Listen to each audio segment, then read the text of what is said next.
Do you sometimes wonder whether you're a manager or a leader? Or maybe you've noticed other colleagues who nail management but struggle with leadership. Today, we're discussing what sets leadership and management apart and why mastering both can make a significant difference in your career. Hello, I hope you're all doing well today. This video dives into whether we're leaders, managers, or a blend of both. In this fast-paced world and constantly evolving workplace, understanding the difference between leadership and management is useful. Let's start with a reality check. According to Gallup, only 21% of employees globally are engaged at work. Even more eye-opening, managers account for 70% of the variance in employee engagement. That means you have the power to transform your team's entire work experience. Other numbers on this that might surprise you are that 49% of UK employees have left a job due to poor management, and only 31% of employees fully trust their senior leaders. Interesting, right? So today I'll cover what defines a leader and a manager, why they overlap but aren't the same, and how understanding both can elevate your career and also enable you to support your team. According to the Institute of Leadership and Management, leadership focuses on bringing people together to create positive change. Management, however, ensures systems and processes run efficiently to deliver results. As Peter Drucker once said, management is doing things right, but leadership is doing the right things. So let's break down the differences. Leaders are visionary. They see the bigger picture and inspire others to follow. They can also be empowering, where they motivate their team by fostering growth and development. And leaders are also agile because they adapt creatively to challenges. And managers, however, are organizers. They meticulously execute plans and coordinate resources. They're also structured because they create efficient systems that drive results. Managers are also practical because they focus on optimizing processes for maximum efficiency. So for instance, leaders often take risks by proposing innovative changes, such as revamping the hiring process to improve turnaround times. The manager will analyze these proposals, weighing potential risks such as compliance with employment law. This distinction shows how leaders inspire with passion, whilst managers ensure that such visions are executed logically and efficiently. Both responsibilities can be tough and involve making good decisions. So let's tackle some common myths around leadership and management.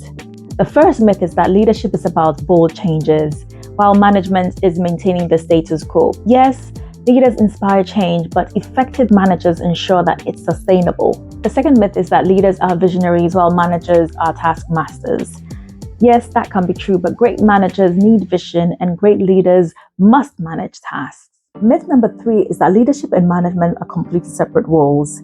The reality is that they overlap. The best leaders know when to manage, and the best managers know when to lead with empathy and inspire change. So are leaders born or they are made? This is a classic debate, and studies like the Deloitte Human Capital Trends highlight that while leadership is a priority for 80% of organizations, only 41% feel ready to develop leaders.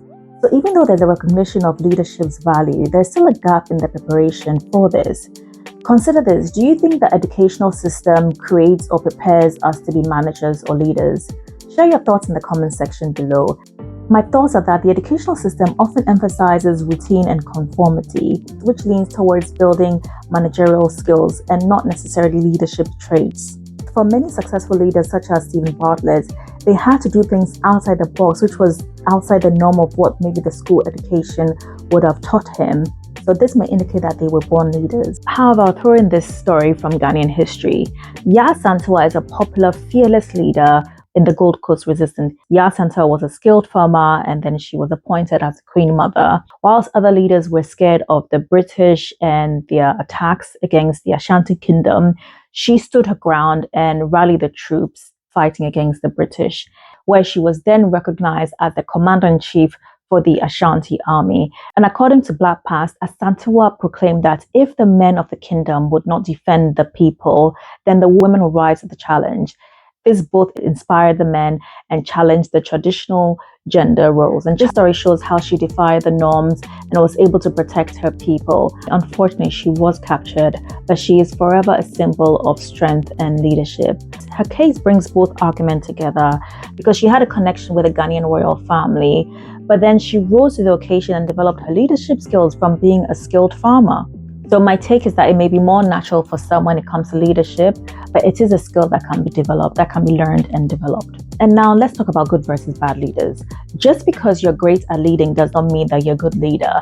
Not all leadership is good leadership. Look at Donald Trump, for example. Whether you love him or hate him, he has been able to gain followers despite his questionable resume. Then look at Nelson Mandela, seen by many as a unifying force, those who demonstrated ethical leadership under adversity. And I also have to share this other example from Painkillers, which is a Netflix series, and it shows how effective leaders can manipulate systems for harm, reminding us that leadership skills doesn't mean the same as ethical leadership. For me, it was sad to see how doctors were signing these prescriptions for Oxycontin when they were seeing signs of addiction, but still made that decision to follow those leaders. The point here is that good leadership combines influence with integrity, while bad leadership can harm organizations and communities. So bear that in mind in your management and leadership. So now that we understand these differences, how can we apply these concepts in our everyday work? And I'll share a story on this. There was this senior project consultant who was brilliant. He was technically exceptional, constantly sought after for his solutions. He had risen quickly to managing a team of 7. The business was expanding and everything seemed perfect on the surface. But beneath that success, his team was telling a different story. Despite respecting his technical expertise, they felt disconnected. One-on-one meetings were rare and career development conversations were non-existent. He was so focused on delivering results that he'd forgotten the human element of management and the importance of these one-to-ones. And when we discussed it, he was candid. The management process scared him. It felt demanding, time-consuming, and far removed from the technical work that he loved. This story illustrates a crucial truth that leadership and management requires some specific skills, and we often lean more towards one than the other. First is adopting a coaching mindset. I believe that managers have to decide on where to manage and when to lead, at which point you need to do more of management than leading, and at which point you need to do more of leading than management. And it also depends on the situation and the individuals concerned. The concept of situational leadership works here. If you look at this model, you can shift from directing to empowering, and also asking probing questions enable reflection, problem solving, and solutions-focused attitudes that can inspire and empower the team. Example of questions to ask are, how do you think we can tackle X? And what more do you think about this? The timing, the tone, and the focus on the team members' thinking can make your management and leadership more effective. Another area for managers and business leaders to look at is self-awareness and developing your emotional intelligence, or EQ as it's described. The fact that you're actually watching this video shows that you're really keen on your own self-development and may have a level of self-awareness. But this area covers empathy, communication, and self-awareness, which are critical for both leaders and managers. So understand which area you're required to operate in. Obviously, depending on the organization and your position and your job description, etc., you may need to do a bit more or less of the other. There is a lot more to explore around leadership styles and management in the areas of directing, coaching, supporting, and delegating, as well as the understanding of the stages of the team from when you form the team to when they are performing. And I will expand on these in another video. So here's the takeaway. Being a leader and being a manager aren't competing roles. They are complementary.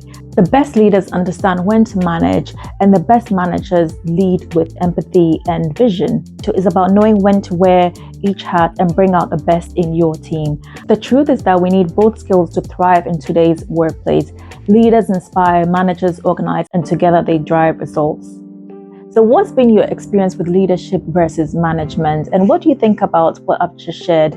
Does leadership resonate more with you than the other? Share your thoughts in the comments below, and I would really love to hear your stories. Also, check out my video on Teal versus AI, which gives insights to organizational structures and can help you adapt your management style. Don't forget to like and subscribe, and keep making progress with care.